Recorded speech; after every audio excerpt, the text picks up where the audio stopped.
Un saludo para todos y para todas desde Caracas, Venezuela, que es el sitio en el que me encuentro, eh, en esta que sería la primera sesión virtual que tendríamos en la materia que me ha sido asignada en el Diplomado Interuniversitario de Acceso a la Justicia. Les cuento que pues, yo trabajo en la Universidad Católica Andrés Bello, específicamente en la Facultad de Derecho y en el Centro de Derechos Humanos de la universidad. Y bueno, es desde acá, desde Venezuela, desde donde tengo una óptica sobre este tema de acceso a la justicia. Yo quisiera que hiciésemos una pequeña ronda de presentación para conocerles. Me gustaría no solo saber sus nombres, sus nacionalidades, sino también cuál es el ámbito de trabajo en el que se desenvuelven, de manera que me permitan identificar eh, a qué barreras suelen estar sometidos ustedes en esta área del acceso a la justicia. Entonces, progresivamente voy a ir dando la palabra. Si les es posible encender la cámara para conocerles, sería mucho mejor. Eh, y pues nada, hagamos una breve ronda de presentación. Nombre, apellido, nacionalidad, si quieren adscripción universitaria y sobre todo me importa saber en qué trabajan, qué están haciendo en este momento. Entonces, vamos a dar la palabra primero a Jesly López. Adelante, Jesly López.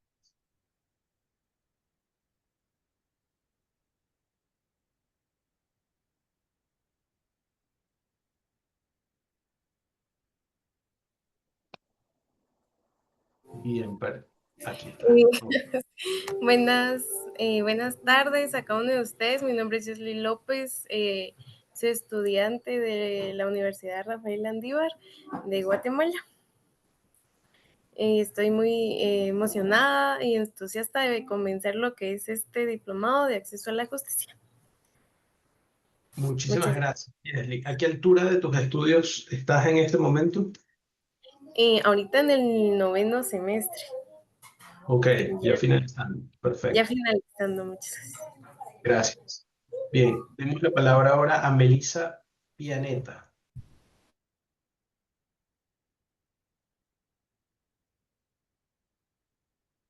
Buenas tardes. Bueno, pues yo me llamo Melissa Pianeta, yo soy de Colombia, yo apenas estoy en cuarto semestre de Relaciones Internacionales y pues esperando poder aplicar lo más que pueda el diplomado en mi disciplina. Gracias. Muchísimas gracias, Melissa. Demos la palabra ahora a María Díaz Sarti.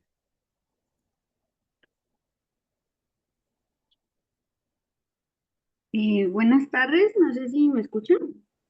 Sí, perfectamente.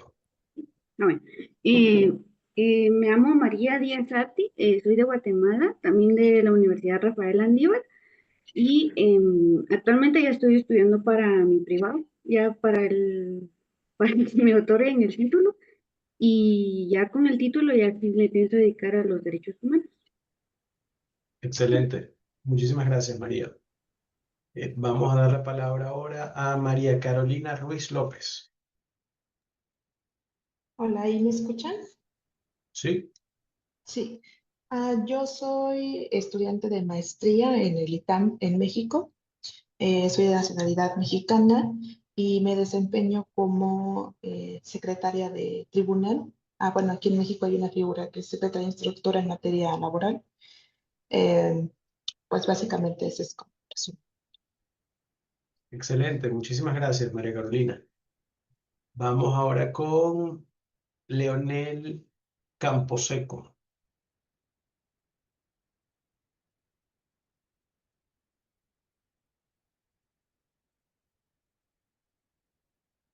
Leonel Camposeco, ¿tienes la palabra? Me parece que Leonel tiene algún inconveniente y no activa el micrófono. Mientras Leonel resuelve ese problema técnico, demos la palabra a Enrique Fernández. Adelante, Enrique.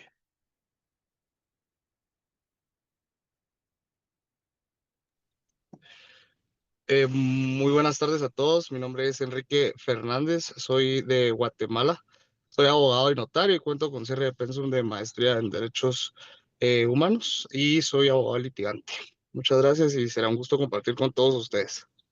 Soy de Excelente, Guatemala. excelente, gracias, Enrique, muy amable. Vamos a dar la palabra ahora a Diana Rabanales.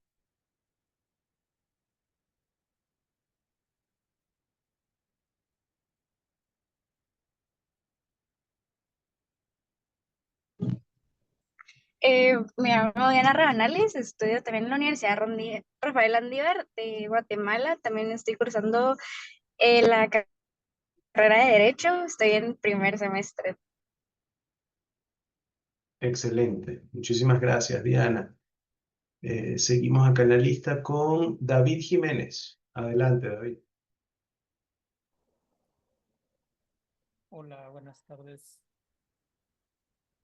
Mm, Yo soy David Jiménez y somos parte de un colectivo que se llama Geografías Comunitarias, que trabaja con personas defensoras de derechos humanos, ambientales y territoriales.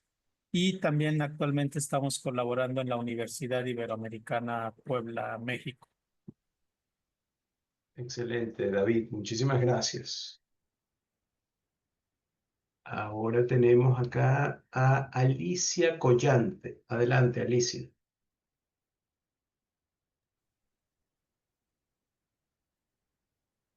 Hola, buenas tardes a todos y a todas. Yo soy de Chile, soy abogada, trabajo en el servicio, el Ministerio de la Mujer, atendiendo a personas con discapacidad auditiva, víctimas de violencia.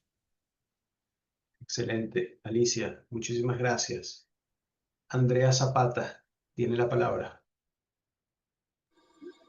Hola, muy buenas tardes a todos y a todas. Mi nombre es Andrea Zapata Mendizábal, soy de nacionalidad chilena. Trabajo social como profesión, trabajo en un servicio público en la Seremía de Justicia y Derechos Humanos de la región de Arica y Parinacota. Excelente, muchísimas gracias, Andrea. ¿Queda alguien? Sí, Leonel Camposeco, que no había podido encender su cámara. Leonel, ¿ya estarás disponible? Bueno, creo que no. Bien, ¿alguien quedó por fuera?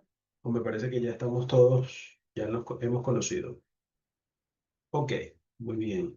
Bueno, muchísimas gracias. Mi nombre es Eduardo Trujillo. Voy a ser su tutor durante estas sesiones y en esta materia en particular.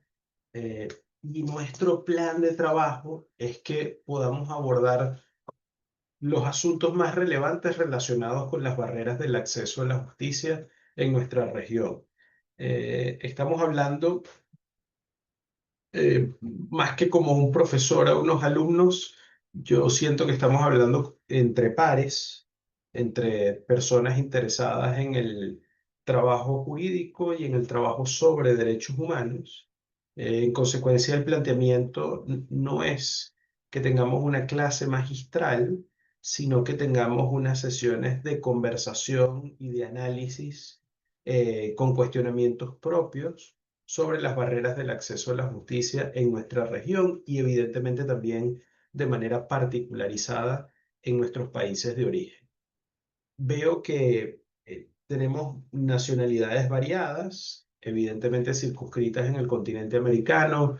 Veo muchas personas de Guatemala, cosa que me parece muy, muy positivo. Veo a los compañeros y compañeras de México, en Colombia, en Chile también. Yo les puedo agregar algunos datos sobre Venezuela y si el profesor Alipio en algún momento se anima a tener alguna intervención, pues seguramente del Uruguay también nos podrá comentar algo. Em, Comencemos, ¿no? Este tema de acceso a la justicia, yo creo que es evidente para todos que estamos en un diplomado sobre derechos humanos. En consecuencia, aquí de lo que vamos a hablar es de derechos humanos.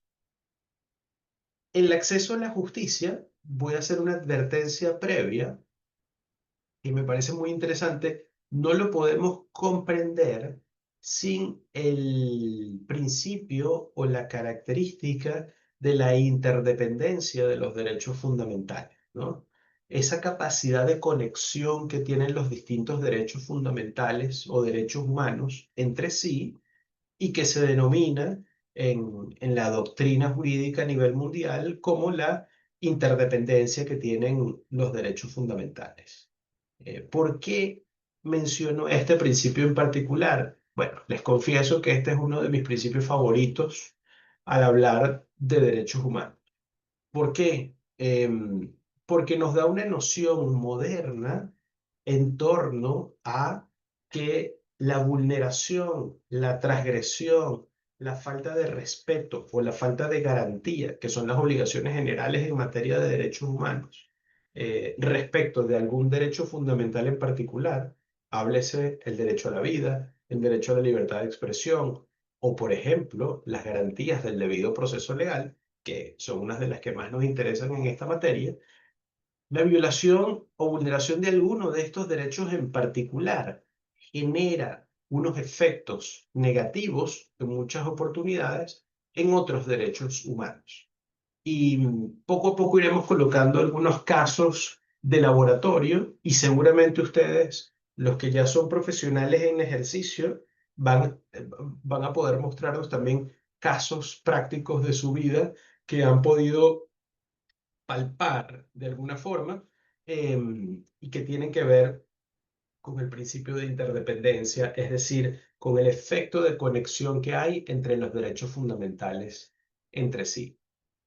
Hago esta advertencia previa porque el, la interdependencia de los derechos humanos en el tiempo actual es uno de los principios informadores más importantes a través de los cuales jueces y juezas internacionales, organismos internacionales de protección, abogados litigantes, defensores y defensoras de derechos humanos, utilizamos como una herramienta de trabajo en aras de procurar el beneficio de las víctimas de violaciones a derechos humanos y las transformaciones en las sociedades en pro de avanzar con base en los principios democráticos que implican el respeto a los derechos fundamentales.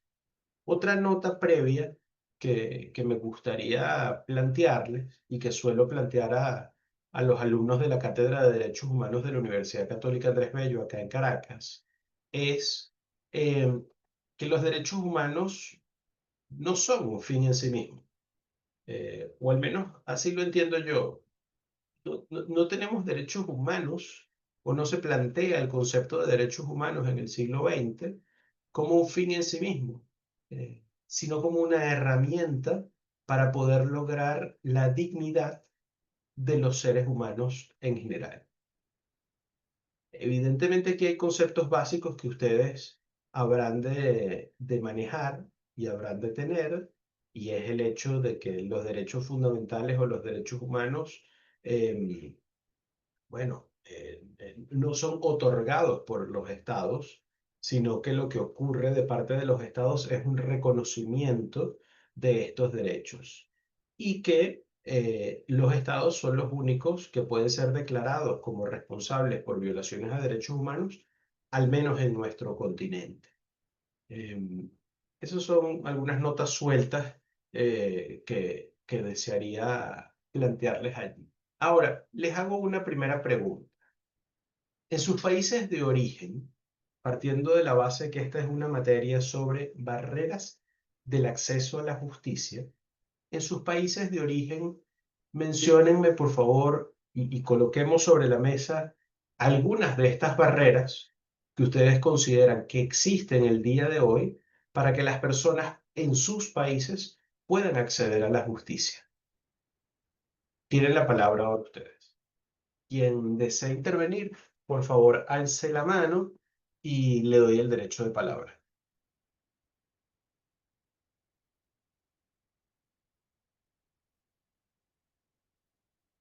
No veo. Ah, bueno, aquí tenemos a David. Adelante, David. Sí, hola, buenas tardes. Pues en México pueden ser múltiples situaciones y una de ellas, la principal, es el tema del dinero, el tema de la impunidad en las instituciones de este país. Son dos cosas muy o intrínsecamente asociadas, que tal cual, si no tienes dinero, no tienes acceso a la justicia. Suena brutal, pero pues así es. Y el tema de si ya tuviste acceso a la justicia, el tema de las instituciones, sobre todo las de justicia encargadas de impartir justicia, pues es muy complicado para el ciudadano común, ¿no? Y por eso el tema de, pues me parece, de este diplomado, pues de personas que tengan conocimientos o tengan otras formas legales, legítimas, públicas, pacíficas para acceder a la justicia. Excelente, muchísimas gracias, David. Tú has colocado de relieve una de las barreras más comunes en nuestra región, que son las barreras económicas. La pobreza en sí misma se termina convirtiendo en una barrera para el acceso a la justicia, en muchas oportunidades por los costos de los procesos judiciales o por la ausencia o debilidad de sistemas de defensa pública para las personas que están sometidas a procesos judiciales en nuestros países, o la inexistencia de los beneficios de justicia gratuita en nuestros países de origen. Entonces, el tema económico, no cualquiera puede ir a un tribunal. Según la ley, todos, por el hecho de ser personas, y cuando hablo de la ley, evidentemente no me refiero a la ley en Venezuela, me refiero a la ley desde Canadá hasta la Patagonia Argentina, todos, con base en el principio de igualdad ante la ley, deberíamos tener la posibilidad de acceder a la justicia. Sin embargo, las barreras económicas, como veremos, una selección natural entre quienes pueden y no pueden. Había visto otra mano levantada. Sigamos colocando acá sobre la mesa barreras de acceso a la justicia u obstáculos que ustedes han visto en sus países de origen. Creo que Enrique Fernández y Chesley López habían levantado la mano. Vamos a darle la palabra a Enrique. Adelante, Enrique.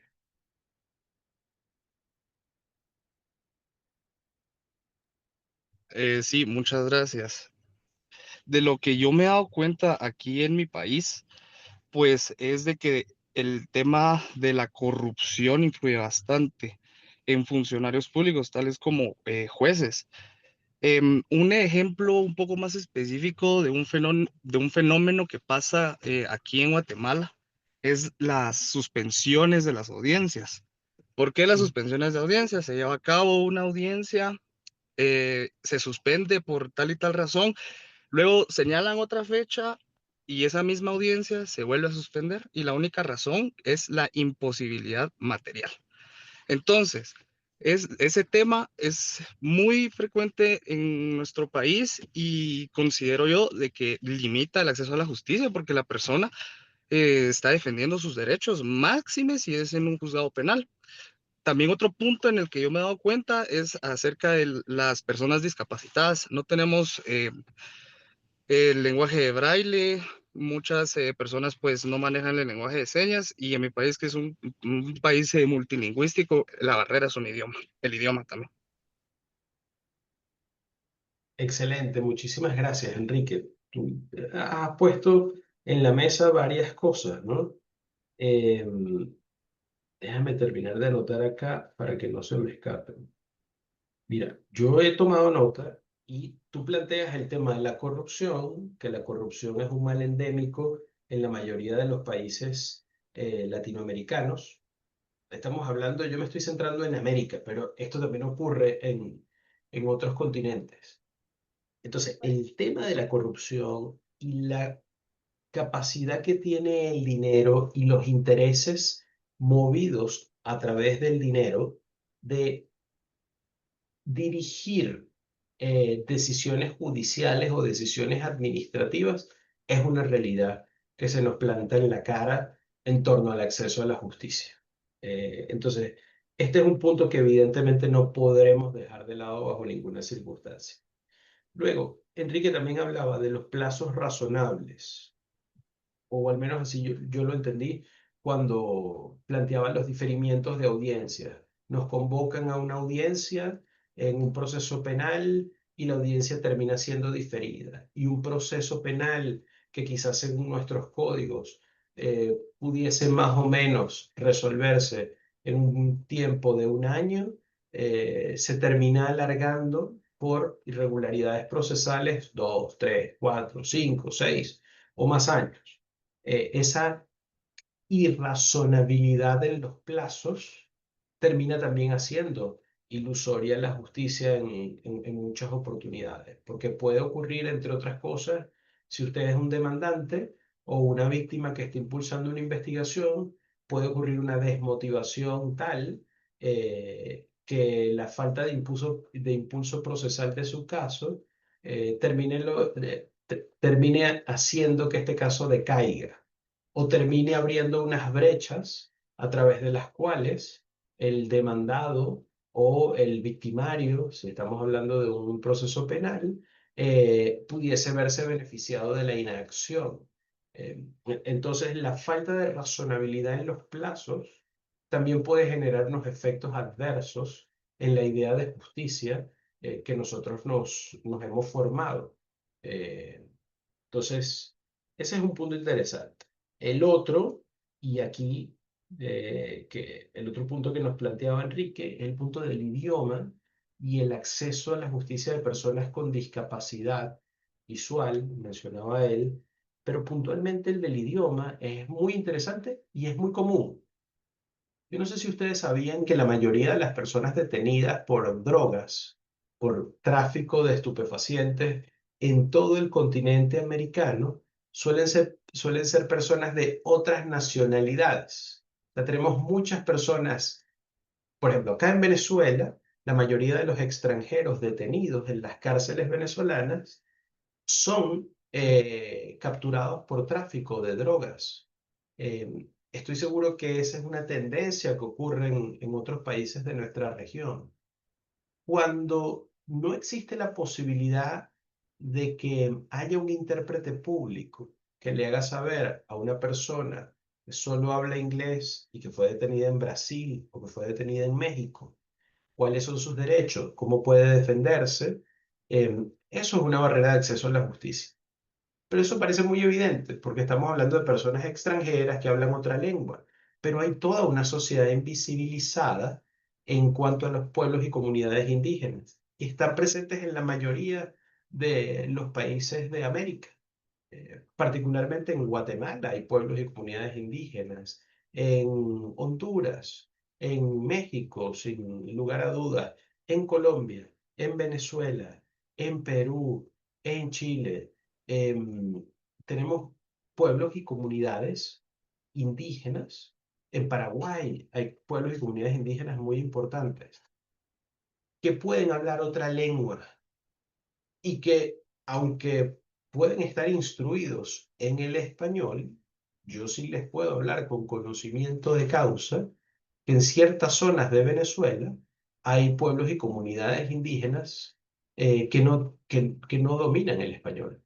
Y en consecuencia, cuando se ven sometidos a los procesos judiciales pensados desde la justicia occidental, bueno, ocurre ahí una barrera importantísima para poder tramitar y gestionar esos procesos. Y es esta barrera que nos planteaba Enrique, que es la barrera del idioma y que puede generar consecuencias perjudiciales en una persona que trata de defenderse en un proceso. Gracias por las intervenciones, Enrique. Vamos a darle la palabra ahora a Irving Pozos, que tiene la mano levantada. Buenas tardes a todas y todos. Yo observo algunas barreras, como por ejemplo, las englobo como barreras institucionales, que es la falta de capacitación de autoridades, ¿no? Agentes del Ministerio Público o jueces que desconocen, por ejemplo, perspectiva de género o de derecho indígena, entre otras, ¿no? Las barreras normativas, por ejemplo, en caso de México, pues existen leyes estatales que no están armonizadas con estándares internacionales, ¿no? Entonces eso perjudica y genera una confusión o vacío legal a las personas. Eh, Otro tema es las barreras culturales y sociales, por ejemplo, la discriminación por razón de género, orientación sexual, origen étnico, ¿no? El tema de la estigmatización a la víctima en el caso de violencia sexual o intrafamiliar. Y algo que me parece muy interesante es la barrera que tienen las víctimas, por ejemplo, de su desconocimiento de derechos, ¿no? Como por ejemplo que tienen derecho en algunos casos, pues, atención médica, psicológica, a la reparación del daño, a participar en el proceso. Existen procesos con un lenguaje técnico jurídico inaccesible, ¿no? Lo que perjudica, pues, que las víctimas puedan entender y acceder a la justicia, ¿no? Entre otros temas que, bueno, eso es lo que me gustaría puntualizar. Muchísimas gracias, Irving. Antes de que te incorporaras, hicimos una ronda de presentación donde mencionamos el nombre, la nacionalidad y cuál es el área de trabajo actual que tienes. Me gustaría que tú nos dijeses esos datos de tu parte para tenerlo en consideración y ya abordo tu intervención. ¿No? Disculpen, no me percaté eso.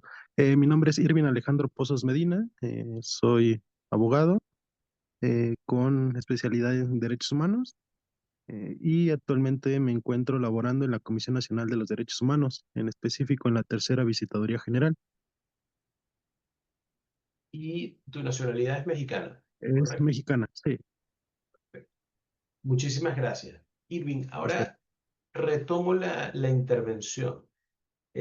Yo resumo o sintetizo tu intervención en el punto de las desigualdades estructurales dentro de los sistemas de justicia y dentro de esas desigualdades tú mencionaste la palabra estigmatización, que también ocurre. Este punto de las desigualdades es uno de los asuntos de fondo más relevantes en el marco de las barreras del acceso a la justicia.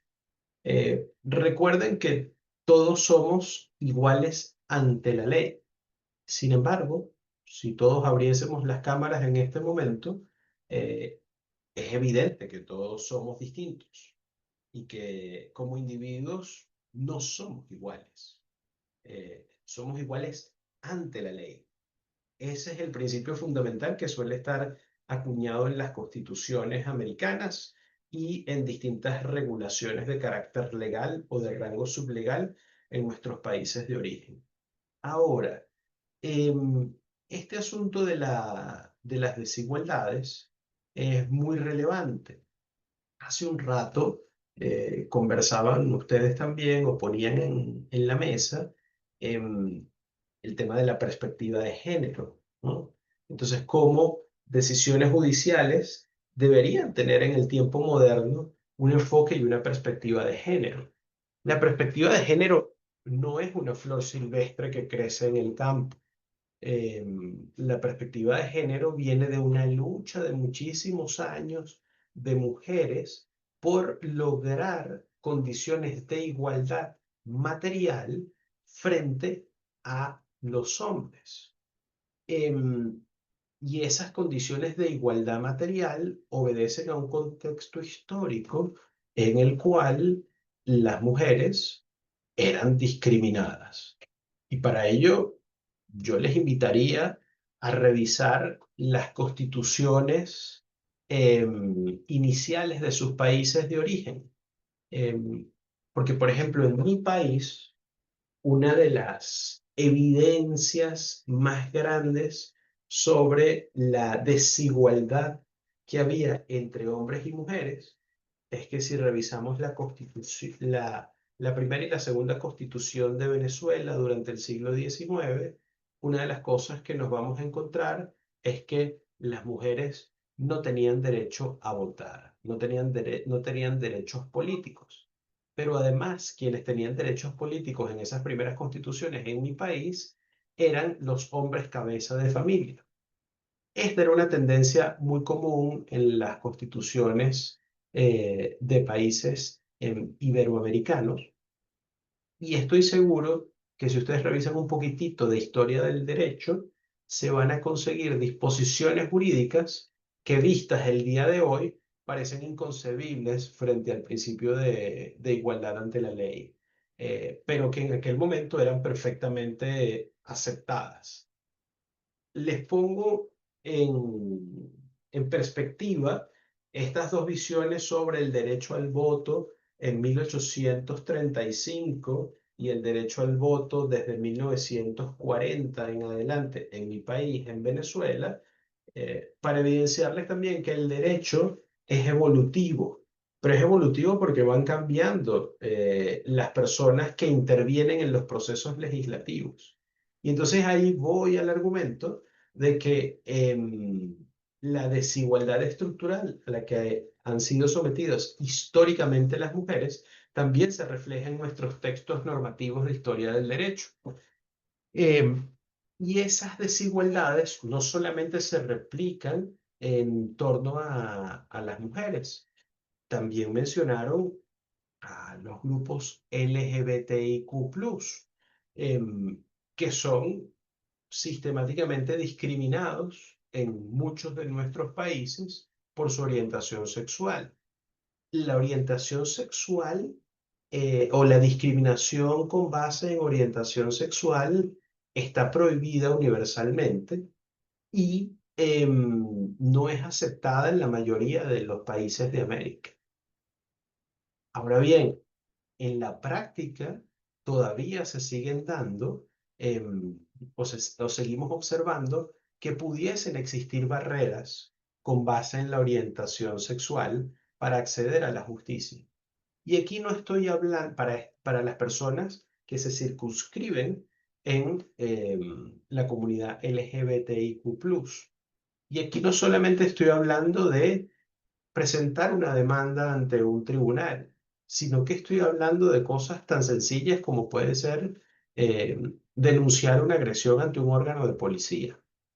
Si los órganos de policía no tienen un proceso de sensibilización en torno a la incorporación social y al ver a los miembros de la comunidad LGBTIQ+ como lo que son, como personas con plenitud de derechos, existe la posibilidad que algún funcionario actuante termine no brindando la debida protección a un miembro de ese colectivo por la sola pertenencia a ese colectivo. Con este ejemplo sobre los miembros de la comunidad LGTBIQ+, pudiésemos colocar el mismo ejemplo calzado y cambiamos el colectivo. Pudiésemos estar hablando de trabajadores asociados en sindicatos en el sector de la construcción. Pudiésemos estar hablando de las personas con discapacidad auditiva o discapacidad visual. Entonces vean cómo estas desigualdades estructurales se terminan repitiendo y se terminan erigiendo como unas barreras para el acceso a la justicia en nuestra región. Vamos con la intervención de María Carolina Ruiz. Adelante, María Carolina. Sí, yo quería comentar también que creo que uno de los grandes obstáculos que cobra fuerza, al menos en esta región, es eh, los riesgos para las personas defensoras de derechos humanos, para los contingentes que se dedican a... Tan solo aquí en México se sabe de, por ejemplo, periodistas, personas defensoras, ahora también madres buscadoras, y básicamente cada colectivo en sus respectivas áreas creo que ha tenido algún antecedente de amenazas o alguna intimidación por parte de alguna autoridad que tampoco no ayuda mucho, pero creo que en épocas más recientes viene a ser el tema de la violencia contra estos grupos de personas que realmente se dedican como a impulsar o a presionar al Estado en cualquiera de sus variantes, llámese eh, presidente federal o llámese una policía municipal, para que active los mecanismos y haga lo que le toca, ¿no? Porque pareciera que eso incomoda mucho y hace no mucho fue la audiencia pública del caso, no recuerdo el nombre de la chica, que fue víctima de feminicidio en Chihuahua ya desde el 2001 y parte de los discursos que ahí se daban era precisamente que a la mamá la agredieron, incluso al lado de estar en el hospital y que fue expulsada del hospital eh, porque las personas, no se sabe quién, amenazó al personal del hospital que si le seguía prestando esta atención médica, también a ellos los iban a privar de la vida, ¿no? Entonces hay una cuestión muy estructural, al menos creo yo aquí en México, que atenta contra cualquier modo de defensa, e incluso en época en algunos estados aquí al interior de la República, pues sí se llegó a experimentar o se ha llegado a experimentar esta imposibilidad de ejercitar como tal el litigio porque hay intimidación, hay control por parte del Estado o la entidad federativa de que se trate para que entren abogados particulares o incluso el tema de los especialistas. Y ya para cerrar el comentario, no hace mucho estaba yo en un tribunal constitucional y justamente nos percatábamos mucho de que nosotros como órgano federal podíamos solicitar la colaboración de especialistas a costa del presupuesto del propio estado, pero ahorita, pero normalmente eso no pasa en los poderes locales o en las policías locales, no hay recursos. La gente, más allá de que pueda poner su demanda o no, cuando ya están interpuestos o iniciados los procesos, tampoco no hay forma de tener o allegarse a elementos civiles o científicos en muchos casos que llegan a ser necesarios. Incluso hace rato hablaba atenciones psicológicas y demás, no hay posibilidad porque los especialistas tienen un costo y a veces asuntos que pudieran ser fructíferos o que pudiéramos suponer que tienen razón, pues se paralizan por motivo de que no tienen los medios para impulsar un asunto y que mucha gente cuando los llega a tener, pues no es la prioridad, ¿no? Entonces, sí, creo que al interior tenemos ese problema en la defensa en general de derechos humanos y defensa en general en cualquier otra área del derecho donde intervenga uno. Muchísimas gracias, María Carolina, por la intervención. Bueno, lo último que has planteado tiene mucho que ver con la primera intervención del colega de México, con David, en torno a las barreras económicas. Pero lo primero que has planteado pone de manifiesto, bueno, los inconvenientes que pudiesen tener las personas defensoras de derechos humanos en el marco de las actividades que realizan. ¿Por qué? Bueno, un defensor de derechos humanos suele ser incómodo del poder porque señala los errores de la ejecución estatal y señala cuáles son las responsabilidades estatales en materia de violación de derechos humanos. Pero acá yo les planteo que no veamos las relaciones entre derechos humanos, aunque esto puede ser contra natura, no las veamos exclusivamente en torno a la idea de responsabilidad estatal por violaciones de derechos humanos en perjuicio de víctimas, con base en las obligaciones generales de derechos humanos, que son la obligación de respeto y la obligación de garantía. Eso está bien, pero yo les planteo que vayamos un poquito más allá y abramos la mente, ¿no? Porque más jurídicamente esto ya ha sido planteado. Cuando nosotros resolvemos un caso concreto, hay un cúmulo de intereses. Los intereses de las partes, en los casos de derechos humanos siempre habrán intereses de los estados, porque evidentemente los estados tienen la responsabilidad directa por la violación de estos derechos, pero recordemos que hay toda una doctrina de terceros actores que pueden tener influencia en materia de derechos fundamentales.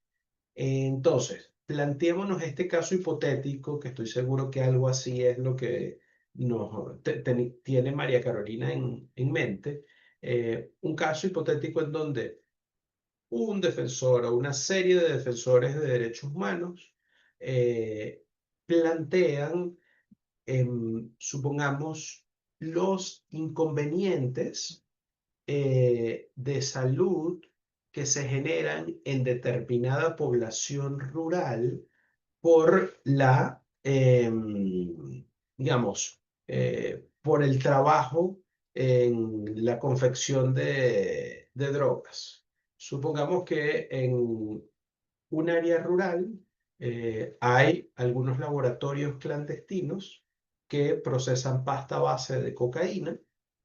Esos laboratorios clandestinos que procesan la pasta base de cocaína y luego con eso realizan el producto terminado, tienen toda una actividad contaminante en un cauce ribereño. Pero adicionalmente, otro aspecto que generan es el aspecto de violencia en la seguridad ciudadana en esa área rural. Y tenemos a unos defensores de derechos humanos que le dicen al Estado: en determinado lugar de esta dependencia o de este estado en particular de mi país, está ocurriendo esta situación que genera unos efectos adversos en el derecho a un medio ambiente sano y en el derecho a la seguridad personal. E imaginémonos que han ocurrido también privaciones arbitrarias del derecho a la vida, que no vamos a calificar todavía como ejecuciones extrajudiciales, sino como homicidios, pero que están ocurriendo en esa zona. Esos defensores de derechos humanos generan toda una actividad de búsqueda de justicia en torno a casos específicos o a una situación contextual. Pero esos defensores, en el marco de su trabajo, si tenemos una institucionalidad débil en el país en particular, pueden verse sometidos a unas presiones o estigmatizaciones muy relevantes, e incluso pudiesen poner en riesgo su vida en el marco de la actividad de defensa que realizan. ¿Pero por qué pudiesen poner en riesgo su vida? Porque el Estado va a proceder a ejecutarles extrajudicialmente, a perseguirles a través de una investigación judicial. No necesariamente, sino porque los terceros involucrados en el negocio del narcotráfico, con alto poder económico, les es incómodo que unos individuos dedicados a la defensa de derechos humanos, por reivindicar sus derechos, puedan afectar su negocio particular, que es muy lucrativo, como sabemos, a nivel mundial, el negocio de la droga. Entonces, estos individuos, que no son agentes estatales, que son unos terceros al margen de la ley, pudiesen intervenir presionando o privando arbitrariamente del acceso a derechos a personas defensoras de derechos humanos por el ejercicio de la búsqueda de justicia.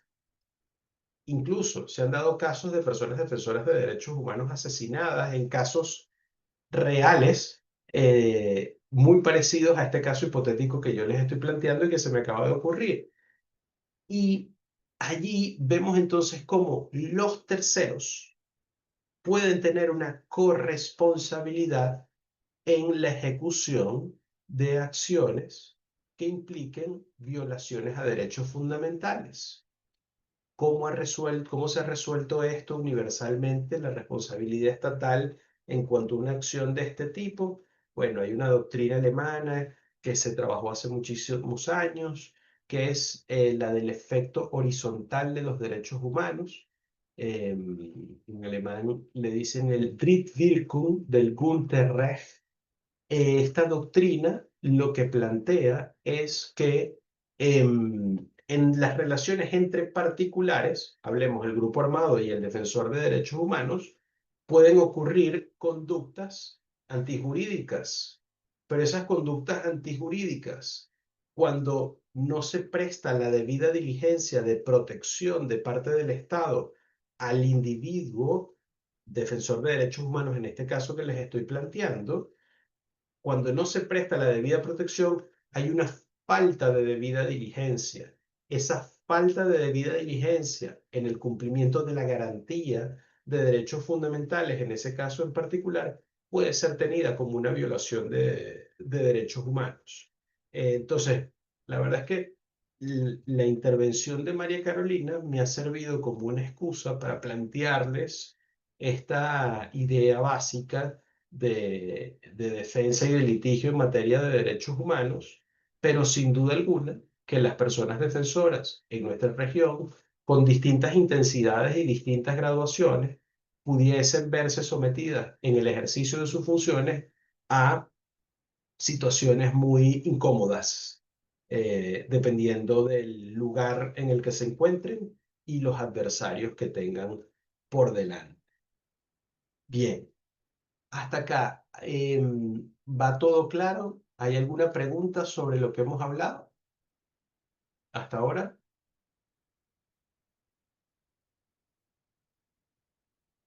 Bien, parece que vamos claros.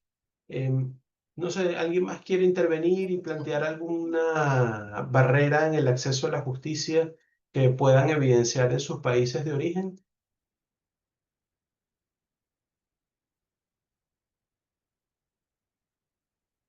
No veo manos levantadas. Bien, parece que vamos claros. Bueno, fíjense, evidentemente que esto apenas es un abreboca, pero hay que empezar a aterrizar algunas cosas, ¿no? Yo quisiera que en los próximos minutos hablásemos sobre cuáles son las barreras internas o algunas de las barreras internas que se pueden producir en nuestros países de origen para poder acceder a la justicia. El planteamiento del diplomado es que nosotros hagamos un análisis de barreras internas como una mera clasificación, barreras externas al acceso a la justicia y las barreras internacionales para el acceso a la justicia. Porque recuerden que con base en la globalización del mundo y además en la intervención del derecho internacional de los derechos humanos como una guiatura para la modificación del derecho interno de nuestros estados con base en el principio pro homine de los derechos fundamentales, la presión que hace el derecho internacional sobre el derecho interno ha sido articulada a través de sistemas internacionales de protección. Los dos grandes sistemas internacionales de protección a los que nosotros tenemos acceso en nuestra región es el conocidísimo Sistema Interamericano de Derechos Humanos, compuesto por la Comisión Interamericana de Derechos Humanos y por la Corte Interamericana de Derechos Humanos, y al mismo tiempo con el Sistema Universal de Derechos Humanos, que depende de la Organización de Naciones Unidas y que es infinitamente más complejo y prolijo, ya que está compuesto por órganos de decisión política, como es el Consejo de Derechos Humanos que funciona en Ginebra, agencias de Naciones Unidas con mandatos particulares sobre temas específicos, como puede ser la Oficina del Alto Comisionado de Naciones Unidas para los Derechos Humanos o la Oficina del Alto Comisionado de Naciones Unidas para los Refugiados.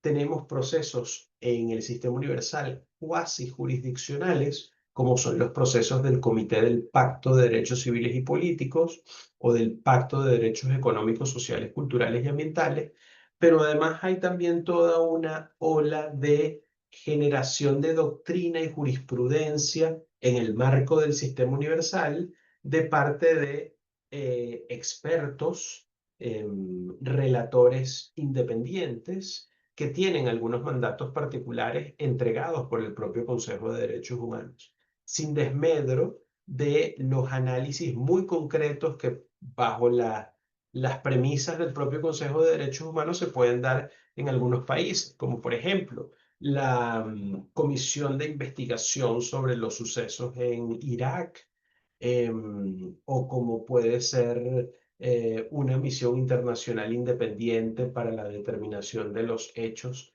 en Timor Oriental, y en lugares donde se producen graves y masivas violaciones a derechos humanos. En el sistema universal hay un menú amplísimo de abordajes que la verdad es que si ustedes están interesados en derechos humanos y desean ver esta perspectiva internacional, pues yo recomiendo mucho pasearse por el sistema universal, por supuesto, sin desmedro del sistema interamericano de derechos humanos, que genera unos efectos muy positivos en la mayoría de los países de nuestra región, desafortunadamente no en todos. Pero he mencionado esto de las barreras internacionales porque nosotros cuando elevamos algún caso o planteamos algún reclamo en el ejercicio de nuestro derecho al debido proceso y a la tutela judicial efectiva, eh, que forman parte del acceso a la justicia, lo solemos iniciar en las jurisdicciones internas. Pero cuando las jurisdicciones internas de nuestros países son insuficientes para satisfacer el anhelo de justicia de las personas que le utilizan, eh, muchas de nuestras constituciones tienen la posibilidad de acceso a los sistemas internacionales de protección y los estados en buena medida se han obligado a cumplir con obligaciones internacionales que que nos facultan a nosotros como justiciables en poder acceder a esos sistemas internacionales de protección. Entonces, esas barreras del acceso a la justicia se dan también en estos sistemas internacionales de protección. No crean que los sistemas internacionales de protección son la panacea, no crean que no se dan errores o plazos irrazonables en estos sistemas internacionales de protección, porque recuerden que en el fondo estos sistemas internacionales de protección también son gestionados por humanos. Y desafortunadamente en estos sistemas internacionales de protección muchas veces también se cruzan intereses particulares, ideológicos, económicos, y yo creo que eso forma parte de las complicaciones de nuestro ejercicio profesional como personas defensoras de derechos humanos y los retos que tenemos para poder saltar todos esos obstáculos y procurar hacer llegar a las víctimas a las que atendemos a ese ideal de justicia o hacerles llegar lo más cerca posible de ese ideal de justicia en la vida que el Creador nos ha dado.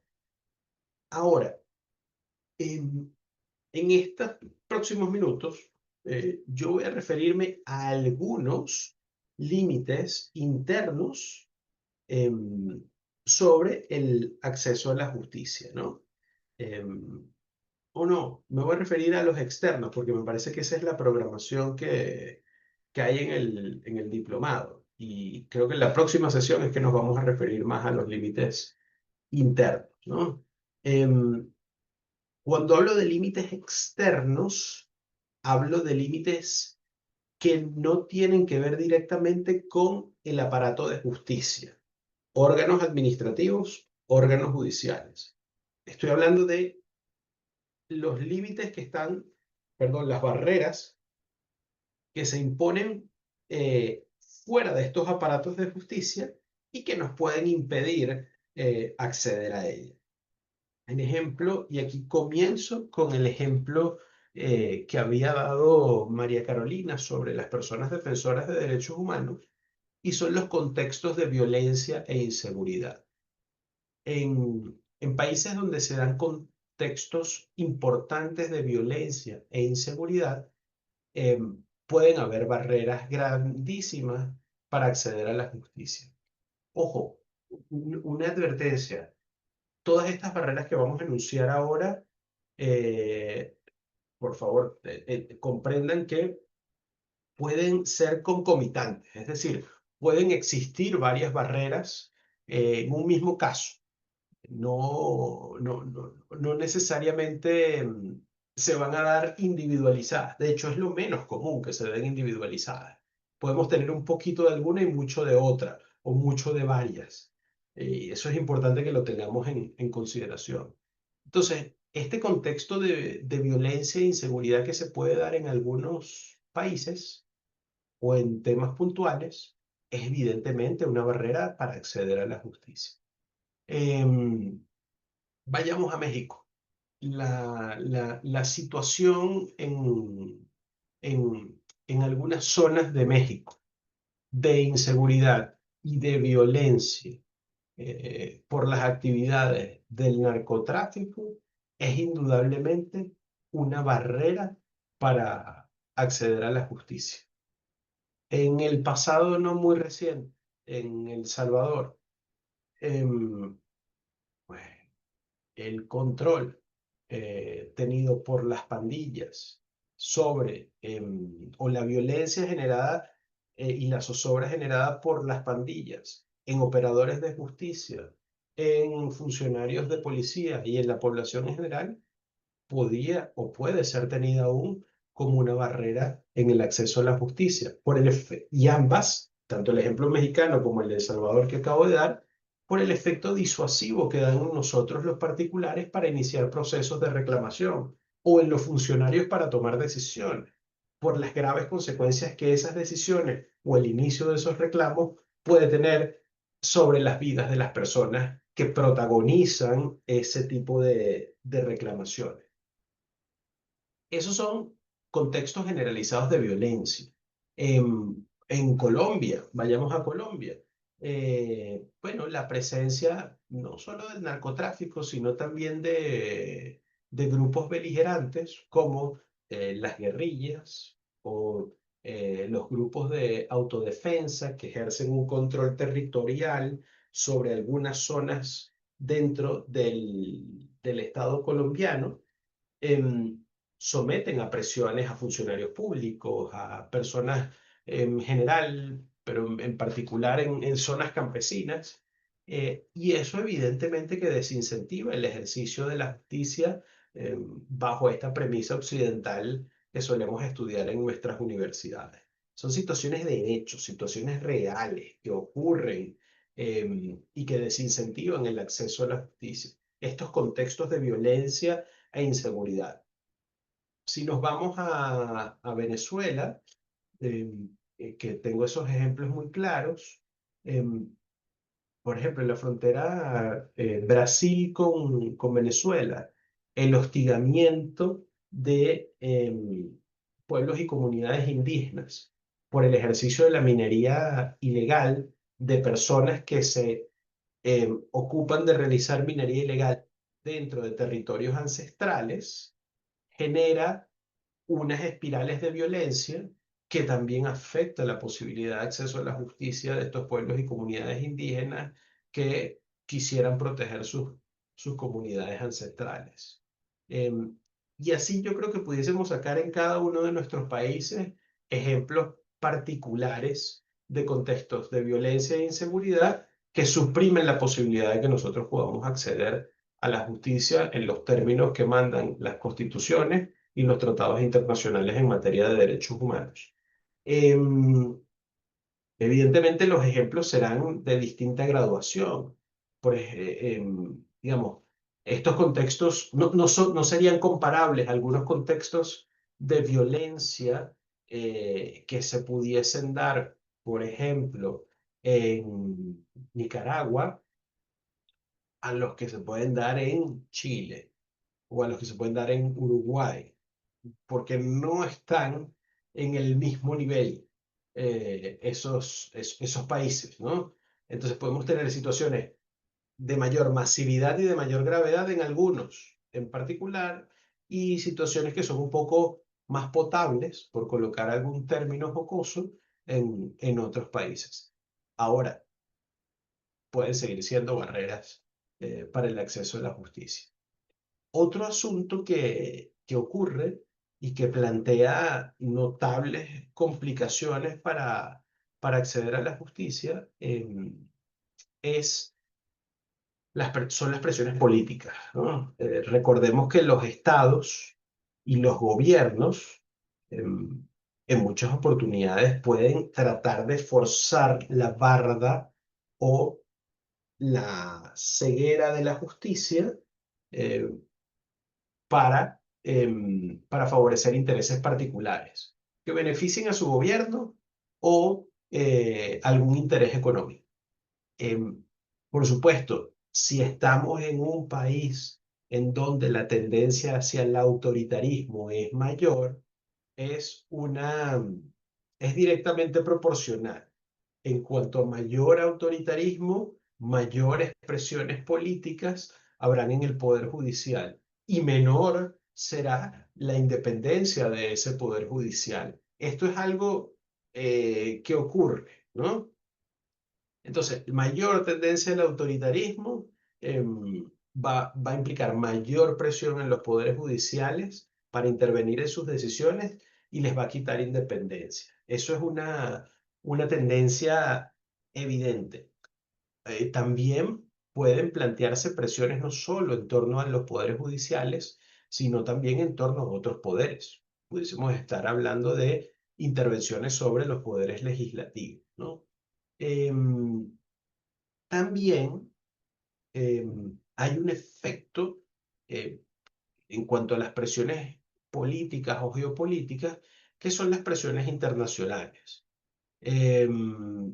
Entonces, pueden darse casos de intereses económicos muy grandes para que ocurra una inversión internacional en una zona determinada, que puede no cumplir, volvamos con los derechos de los pueblos y comunidades indígenas, puede no cumplir esa intervención o ese negocio con el derecho a la consulta previa para hacer una intervención en un territorio ancestral. Pero resulta que el negocio es tan jugoso desde el punto de vista económico que se van torciendo ciertos principios y se impide el acceso a la justicia de estos pueblos y comunidades indígenas para que reclamen sus derechos en torno a ese punto en particular. Otra barrera o debilidad externa, y que tiene mucho que ver con las barreras exteriores, porque guarda relación con ello, es la falta de cumplimiento de decisiones de cortes internacionales en materia de derechos humanos o de procedimientos especiales, Consejo de Derechos Humanos, agencias, sobre asuntos de derechos fundamentales. Entonces, por ejemplo, el Pacto Internacional de Derechos Civiles y Políticos creó el Comité de Derechos Civiles y Políticos. Supongamos que el Comité de Derechos Civiles y Políticos emite una decisión en donde declara la violación del derecho a la vida de una persona en Guatemala. Y se ordenan unas medidas de reparación, se recomiendan unas medidas de reparación, y luego el poder guatemalteco, aun y cuando hay un tratado que facultaría al comité en revisar situaciones respecto de Guatemala, el Poder Judicial guatemalteco declara que esa decisión no se puede ejecutar con base en el principio de soberanía. Bueno, la falta de implementación o de cumplimiento de decisiones en nuestros países, de decisiones tomadas por los sistemas internacionales de protección en favor de las víctimas, eso también es una barrera de acceso a la justicia. Porque entonces no solo se conformó el país en particular de negar la existencia de una violación de derechos, de no tutelar los derechos en la jurisdicción interna, sino que una vez que se obtiene una decisión en la jurisdicción internacional, se torpedea de alguna manera el cumplimiento de esa decisión dentro de la jurisdicción interna. Eso es un problema que plantea la baja implementación de estándares internacionales en materia de derechos humanos y puede ser tenido como una limitación o una barrera en el acceso a la justicia. Otra barrera que yo observo también y que es muy importante tener en cuenta, hablamos ya de esto, las desigualdades. Las desigualdades estructurales y las desigualdades económicas suelen ser uno de los elementos común denominador en la falta de acceso a la justicia en nuestros países. Personas que no cuentan con recursos y posiblemente no cuentan con una formación mínima en torno a derechos. Desconocen que tienen algunos derechos. Esas son desigualdades estructurales, porque se supone que debería haber un piso mínimo de formación. Yo no estoy hablando de uniformidad absoluta en la formación de los ciudadanos. Eso quitaría libertad. Y la verdad es contra natura, porque no todos somos iguales. Lo que debemos tener es igual acceso a la justicia en un término de un estándar mínimo. Entonces, si yo no cuento con recursos económicos, eso no debería implicar en el mundo de hoy que yo no pueda, o que eso sea una limitación para demandar el cumplimiento de alguna obligación jurídica o denunciar algún delito en particular. Aquí les relato una historia. Fíjense que yo he trabajado con algunas víctimas de ejecuciones extrajudiciales acá en Venezuela, eh, durante protestas que ocurrieron en los años 2014 y en el año 2017. Una de las cosas más impactantes al trabajar con madres y padres cuyos hijos fueron asesinados en protestas pacíficas acá en Venezuela es que, bueno, desafortunadamente muchos de esos padres ya estaban en una situación económica comprometida, al igual que sus hijos, pero en otros casos, el solo hecho de la muerte de su hijo les ha hecho caer en una espiral de depresión, de la cual es muy difícil salir. Y en un país en una crisis económica como el país del que yo vengo, em, eso hace que te deteriores económicamente muy rápido también. Y pues yo he visto personas que intentando litigar los casos de sus hijos para que se produzcan las investigaciones penales, han debido trasladarse 100 kilómetros o 150 kilómetros de su zona de residencia acá a la ciudad capital para procurar litigar sus casos, y ni siquiera han tenido dinero para cubrir los boletos de transporte en un ómnibus, en un autobús. Em, Mucho menos para sacar copias del expediente judicial que les permita estar informados o informar a sus abogados sobre el estatus del caso. Y también he visto casos en donde las víctimas, cuando acuden a audiencias, ya han atravesado la dificultad económica del transporte, han atravesado la dificultad económica de tener copias para acceder al expediente judicial, pero también atraviesan con la dificultad de poder alimentarse esos días. Esos son desigualdades estructurales en el acceso a la justicia. Si estas personas no consiguen una ONG que procure un servicio mínimo, sencillamente no lo pueden hacer. No pueden reclamar por la vida que le arrebataron a sus hijos. Esos son casos reales que yo he visto y que estoy seguro que ocurren en todos sus países o en la mayoría de los países que tengo que anotar: Guatemala, Colombia, México, quizás en Chile no tanto, pero estoy seguro que ocurren. Es un tema de desigualdad estructural que sigue estando allí presente. La pobreza, la desigualdad económica y la exclusión de algunos grupos sociales es una barrera importantísima en torno a la justicia. No digamos la educación, ¿no? Les relato otra anécdota que me parece muy interesante. Yo estoy situado en Caracas, ¿no? Y en Caracas hay muchas barriadas populares. Hay una barriada muy famosa para nosotros, acá en Caracas, que se llama Petare. En Petare quizás deban vivir 1,5 millones de personas. Es algo muy popular y se ve muchísima pobreza.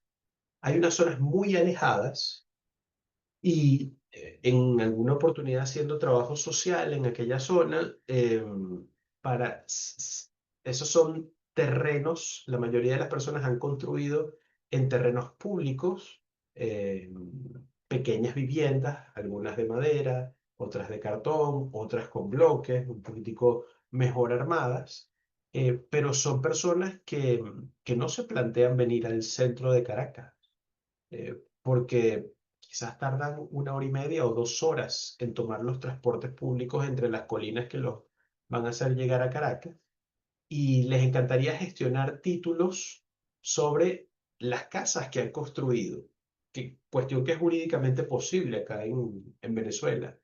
Eh, pero resulta que la gestión de ese tipo de diligencias puede implicar una visita a un tribunal quizás en 7 o en 8 oportunidades. Muchas de esas personas no tienen la posibilidad económica de bajar 7 u 8 veces a un tribunal acá en la ciudad de Caracas. Y eso ocurre con personas que están en esta misma ciudad. Entonces, esas son realidades sociales que tenemos, que estoy seguro que se producen en México, en Guatemala, en Nicaragua, en El Salvador, en Panamá, seguramente en mucho menor medida en Costa Rica, pero deben pasar en toda nuestra región, porque somos muy parecidos en eso, aunque no lo creamos, nos parecemos muchísimo. Y esa es parte de la idea de este diplomado interuniversitario especializado en materia de derechos humanos. Y es que veamos cuáles son los patrones en estos puntos de derechos humanos que existen y qué tan parecidos somos, tanto para las cosas buenas como para las cosas malas. El tema de este tipo de cosas malas de las que estamos hablando, que son barreras del acceso a la justicia, es obtengamos formación para procurar cambios de esas realidades, que no son cambios mágicos. Aquí eh, yo me gradué de abogado, no de mago. Eh, pero lo primero que debemos hacer es visualizar los problemas y buscar las fórmulas para cambiarlos, ¿no? En un marco democrático. Ya estoy casi por finalizar. La otra barrera que yo tengo acá en mis notas, que quería mencionarles hoy, seguiremos en las siguientes sesiones, es la criminalización de actores sociales. Personas dedicadas a la defensa de derechos humanos, eh, que se ven a sí mismos como defensores de derechos humanos o no, o que no se vean así, cuando realizan este tipo de actividades terminan siendo criminalizados, terminan siendo señalados, estigmatizados porque incomodan al poder o porque tocan algún interés económico o no, y en consecuencia son atacados. Eso muchas veces, como ya lo había mencionado, desincentiva el ejercicio el ejercicio de derechos y inhabilita el acceso a la justicia en muchísimos casos.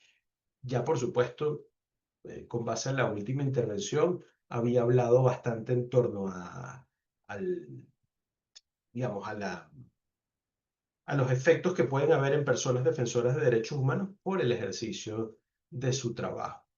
Y ya para finalizar, en el marco de esto mismo, en el marco de estas estigmatizaciones o criminalizaciones que yo considero que son una barrera para el acceso a la justicia, muchas veces estas personas, la receta básica, que es como me decía a mí un profesor de física hace muchos años, cuando me daba unas fórmulas para resolver ecuaciones, esto es una receta para hacer galletas.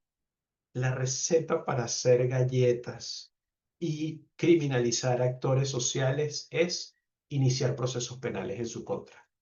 Esa es una de las cosas que más se observa en nuestros países, sobre todo en los países que tengan una tendencia autoritaria, eh, es muy notable el inicio de procesos penales en contra de actores sociales. Yo creo que hay ejemplos muy graves de esto en nuestra región. Los tres ejemplos más graves son Nicaragua, Cuba y Venezuela, sin desmedro de todas las cosas negativas que en este mismo sentido pueden estar pasando en otros lugares. México, por ejemplo, por citar un solo ejemplo más. María Carolina, ¿tienes la mano levantada? Adelante. Sí, yo tengo una pregunta, o sea, de opinión más que nada. Hace no mucho, como que será un mes, 2 meses, estábamos revisando las estadísticas de la Corte Interamericana y de la Comisión respecto de cuántas peticiones recibían en un año y en el portal oficial vienen esas gráficas.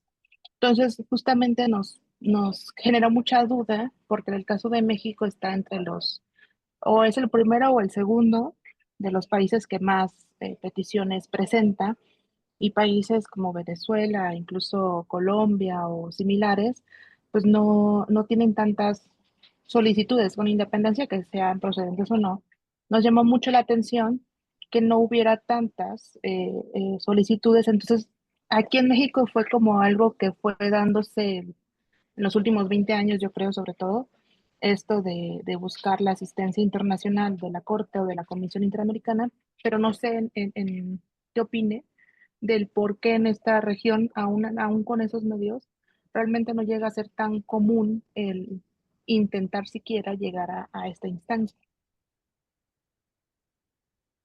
Sí, la pregunta es excelente y creo tener alguna idea sobre la respuesta. Em, la sociedad civil mexicana, la sociedad civil organizada en México, es una sociedad muchísimo más fuerte que la que pudiésemos encontrar en Nicaragua, en Venezuela, en Cuba e incluso en Colombia, que la de Colombia es bastante fuerte. Em, y eso hace que ustedes tengan muchísimas más peticiones en los sistemas internacionales de protección. Em, ¿Por qué? Bueno, porque la sociedad civil mexicana tiene un tejido muchísimo más sólido para plantear y dar seguimiento a estos casos. Pero adicionalmente, em, agrego lo siguiente, en los países con tendencia autoritaria o en donde hay conflictos sociales o un conflicto armado, como es el caso colombiano, el acceder o el intentar acceder a sistemas internacionales de protección es desincentivado desde el mismo Estado o desde los hechos de dos maneras. A través del ejercicio de la violencia en perjuicio de las personas defensoras que realizan este tipo de trabajos, o también no solo en torno a este tema de la violencia, sino a la falta de reconocimiento de la jurisdicción de la Corte Interamericana o de la Comisión Interamericana de Derechos en torno a los casos que son sometidos a su consideración. En el derecho internacional hay un principio que es el principio de cumplimiento de buena fe de los tratados internacionales. Cuando no hay un cumplimiento de buena fe de los tratados internacionales, pues eso también es una barrera en el acceso a la justicia y genera este efecto desestimulante para acceder a los sistemas internacionales de protección. La respuesta que yo les acabo de dar, pues no habrá de ser la respuesta perfecta. Es lo que yo estimo como litigante que está ocurriendo en este momento y es una razón para esa estadística que tú nos acabas de mostrar. Bueno, espero haber sido claro. Recuerden que tienen el foro de discusión en la plataforma. Hay unas evaluaciones que están allí perfectamente identificadas dentro de la plataforma. Yo estoy a la orden para responder dudas por correo electrónico o a través de la misma plataforma. Y bueno, pues que sea muy enriquecedora la experiencia que hoy inicia con ustedes. Gracias por su atención. Muchísimas gracias y feliz tarde y feliz noche según corresponde a sus países.